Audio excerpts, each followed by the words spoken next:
سورج آگ برسا رہا تھا، موسم کی شدت اپنے عروج پر ہے، لیکن فرض کی راہوں میں کھڑے وہ سپاہی جو نہ گرمی کی تپش سے رکتے ہیں نہ مشکلات کے سامنے جھکتے ہیں۔ ساہیوال میں منشیات کے ناسور کے خلاف ایک ایسی خاموش مگر بھرپور جنگ جاری ہے، جہاں ہر دن ایک نیا چیلنج اور ہر کارروائی معاشرے کو محفوظ بنانے کی نئی امید بن رہی ہے۔ السلام علیکم ناظرین، میں ہوں ارشد فریدی اور آپ دیکھ رہے ہیں میرا YouTube channel Arshad Faridi official.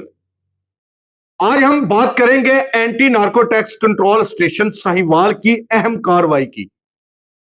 ناظرین محترم، director counter narcotics force Sahiwal division کی زیر نگرانی چیک نمبر 96/9L میں منشیات کے استعمال اور اس کے معاشرتی نقصانات کے حوالے سے ایک آگاہی سیمینار کا انعقاد کیا گیا۔ اس سیمینار میں گاؤں کے معززین، ائمہ کرام، نمبرداران اور مقامی افراد نے شرکت کی اور منشیات جیسے ناسور کے خلاف مل کر کھڑے ہونے کے عزم کا اظہار کیا۔ ناظرین، شرکا نے کاؤنٹر نارکوٹیکس فورس کے ساتھ مکمل تعاون کی یقین دہانی بھی کروائی۔ صرف سیمینار تک ہی بات محدود نہ رہی، بلکہ مقامی افراد اور کسانوں سے ملاقاتوں کے دوران حاصل ہونے والی اہم معلومات پر فوری کارروائی عمل میں لائی گئی۔ نارکوٹیکس کنٹرول اسٹیشن ساہیوال نے ڈائریکٹر کی نگرانی میں فالو اپ آپریشن کرتے ہوئے ایک ڈیرے پر چھاپا مارا، جہاں زمین میں دبے شراب سے بھرے 6 ڈرم برآمد ہوئے، جنہیں موقع پر ہی تلف کر دیا گیا۔ ناظرین، اسی سلسلے میں کانسٹ یونیورسٹی کے عقب میں واقع ایک مقام پر غیر قانونی بھنگ کی کاشت کی اطلاع پر بھی کارروائی کی گئی۔ ٹیم نے بر وقت ایکشن لیتے ہوئے غیر قانونی فصل اور پودوں کو مکمل طور پر تلف کر کے علاقے کو کلیئر کر دیا۔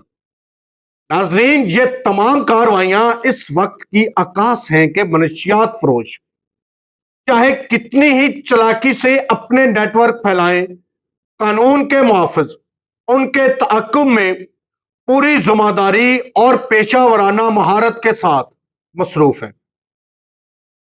ناظرین، قابل تحسین بات یہ بھی ہے کہ شدید گرمی اور سخت موسمی حالات کے باوجود اینٹی نارکوٹیکس کنٹرول اسٹیشن کے فرض شناس اہلکار اپنی ذمہ داریاں نہایت جذبے سے ادا کر رہے ہیں۔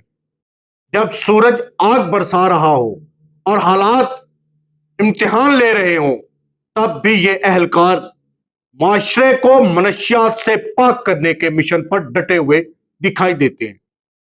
اس موقع پر director counter narcotics force Sahiwal division نے اس عزم کا اعادہ کیا کہ منشیات فروشوں اور ان کے سہولت کاروں کے خلاف بلا امتیاز کارروائیاں جاری رہیں گی اور معاشرے کو اس ناسور سے پاک بنانے کے لیے ہر ممکن اقدامات کیے جائیں گے۔ آپ کی اس کارروائی کے بارے میں کیا رائے ہے؟ کمنٹ سیکشن میں اپنی رائے ضرور دیں۔ ویڈیو پسند آئے تو لائک کریں، شیئر کریں اور چینل ارشد فریدی آفیشل کو سبسکرائب کرنا مت بھولیے گا۔ دعا ہے اللہ پاک ملک پاکستان کو ہمیشہ قائم و دائم رکھے۔ اسی کے ساتھ دیجیے گا اجازت، نئے ویلاگ تک اپنا بہت سارا خیال رکھیے گا۔ پاکستان ہمیشہ زندہ باد۔ اللہ حافظ۔